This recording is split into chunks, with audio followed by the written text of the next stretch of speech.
Karine, congratulations. It's nice to see you up there. Thank you. The president's Twitter account posted the other day, you want to bring down inflation, let's make sure the wealthiest corporations pay their fair share. Mm-hmm. How does raising taxes on corporations reduce inflation? Are you talking about a specific tweet? He tweeted, you want to bring down inflation, let's make sure the wealthiest corporations pay their fair share. Look, we have talked about this past year about making sure that the wealthiest among us are paying their fair share.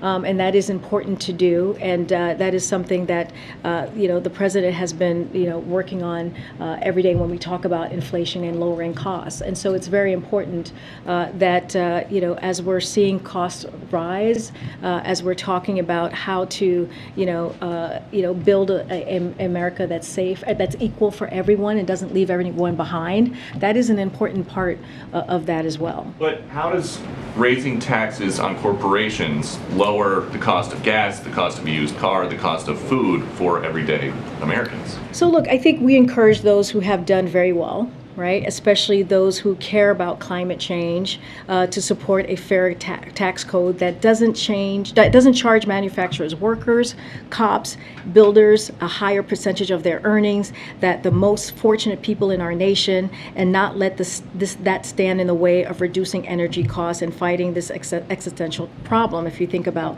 that as an example. And to support basic collective bargaining rights as well, right? That's also important. But look, it is,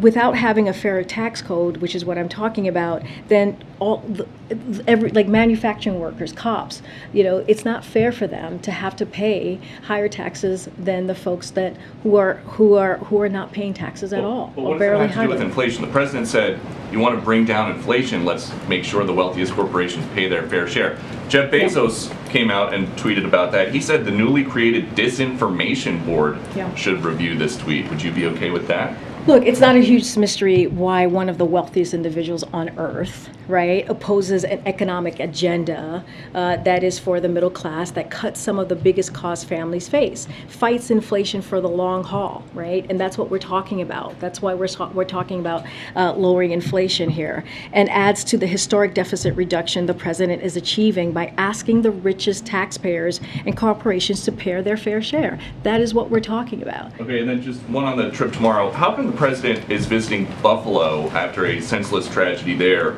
but he couldn't visit Waukesha after 6 were killed and 61 injured in an attack on a Christmas parade there? I mean, he's visited many communities. Buffalo, he's able to go tomorrow to Buffalo before the trip. That is something that was important for him to do. But he has visited many other communities. Buffalo's not the first community, sadly, that he has to go up to because of a violent attack. So, that's not the first one. So he's been to many others, sadly. You outlined some steps that the administration is taking related to baby formula. Yeah. Do you have